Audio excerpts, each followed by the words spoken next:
चलो देखते हैं क्या है। String fixed at both ends is in resonance in its second harmonic with a tuning fork of frequency f1।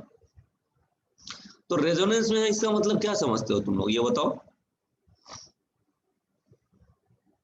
Resonance में है इसका मतलब क्या समझते हो कि इसका फ्रीक्वेंसी, स्ट्रिंग का फ्रीक्वेंसी और ट्यूनिंग फोक का फ्रीक्वेंसी सेम है, यही है ना।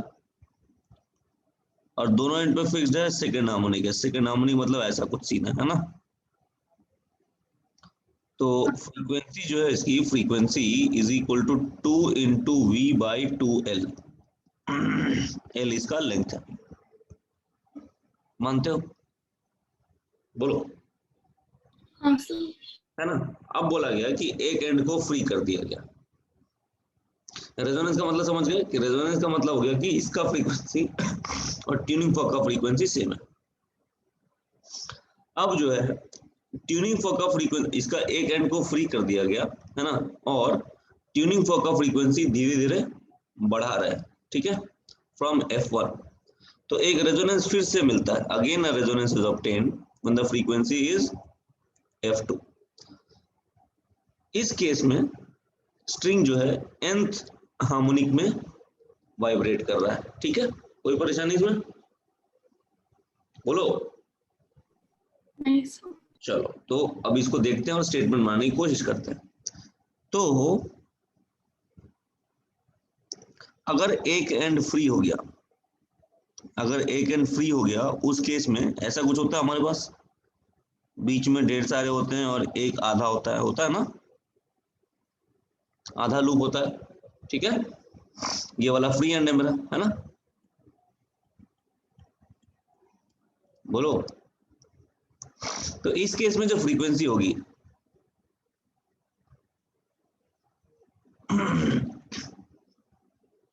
वो क्या होगी, 2n+1 इंटू V/4L होगी ना। बोलो। हाँ सर। है ना। तो frequency of the tuning folk is increase slowly from f1, है ना। और नया वाला फ्रीक्वेंसी, नया वाला रेजोनेंस कब हो रहा है, जब वो उसकी फ्रीक्वेंसी, जब ट्यूनिंग फोक की फ्रीक्वेंसी कितनी है, f2 है। इस समय नया रेजोनेंस हो रहा है। नया रेजोनेंस मतलब ट्यूनिंग फोक की फ्रीक्वेंसी और स्ट्रिंग की फ्रीक्वेंसी दोनों क्या हो गए, सेम हो गए वापस, है ना। बोलो। हाँ सर। है ना।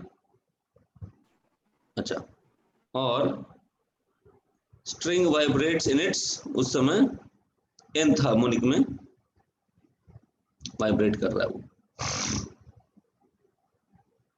तो एक काम करते हैं ये इसको ना इक्वेशन नंबर 1 मान लेते हैं और इसको मान लेते हैं इक्वेशन नंबर 2। बोलो। तो हाँ दोनों को डिवाइड कर दें। तो f1/f2 इज इक्वल टू, है ना, पहला वाला क्या है, V/L है ना, डिवाइडेड बाय 2n+1 V/4L। कोई दिक्कत इसमें? नहीं सर। है ना। अब वेलोसिटी चेंज नहीं हो रही है, हम ये अज्यूम कर रहे हैं कि टेंशन जो है वो सेम है।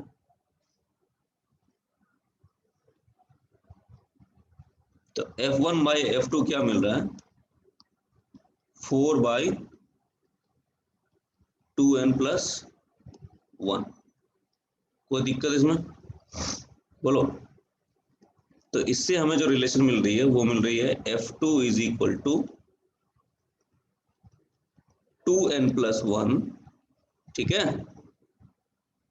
f1/4।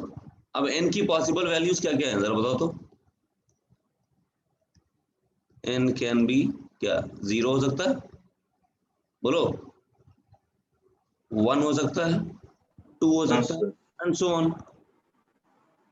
लेकिन क्वेश्चन में दिया हुआ है कि frequency of the tuning folk is increased slowly. ये दिख रहा है क्या स्टेटमेंट तुमको? यानी कि जाहिर सी बात है कि F2 जो है, F2 क्या होना चाहिए F1 से, बोलो, बड़ा होना चाहिए। समझ में आ रही बात? हाँ सर। अब वो पहली बार कब होगा, जब n की वैल्यू क्या होगी, बोलो तो 0 डालो तो F2 क्या आ रहा है F1/4, 1 डालो तो क्या आ रहा है 3F1/4, क्या डालोगे, ये होगा क्या, द फर्स्ट टाइम, नहीं समझे, the first time it happens is n is equal to कितना, अरे बोलो न रे, sir n is equal to 0। मारूंगा झापड़ घुमा के, n इज इक्वल टू 2 न रे। हाँ सॉरी नहीं समझे, सो सर समझ। F2 इज इक्वल टू कितना हो जाएगा बोलो, सर 5F1/4। 5F1/4, और क्या निकालना हमको, nth हार्मोनिक, nth हार्मोनिक बोला ना। हाँ सर। तो nth हार्मोनिक मतलब क्या होता है, जो फ्रीक्वेंसी है F2 जो है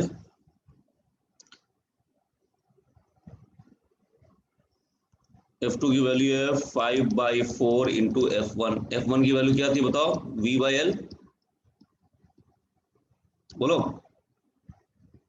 F1 V/L था ना, हाँ सर। हाँ sir. 5 into V/4L। Second case में जब स्ट्रिंग फ्री हो गया तो ये मेरा फंडामेंटल फ्रीक्वेंसी हो गया V/4L। समझ में आई बात, नहीं समझे, ये मेरा क्या हो गया, फंडामेंटल फ्रीक्वेंसी। फंडामेंटल फ्रीक्वेंसी कब हुआ ये, जब एक एंड फ्री हो गया मेरा, है ना, नहीं उसका कौन सा मल्टीपल है, कौन सा मल्टीपल है ये, अरे फंडामेंटल का फिफ्थ मल्टीपल है ना, तो फिफ्थ हार्मोनिक होगा ना। सब भूल गए, कुछ याद नहीं है तुम लोगों को,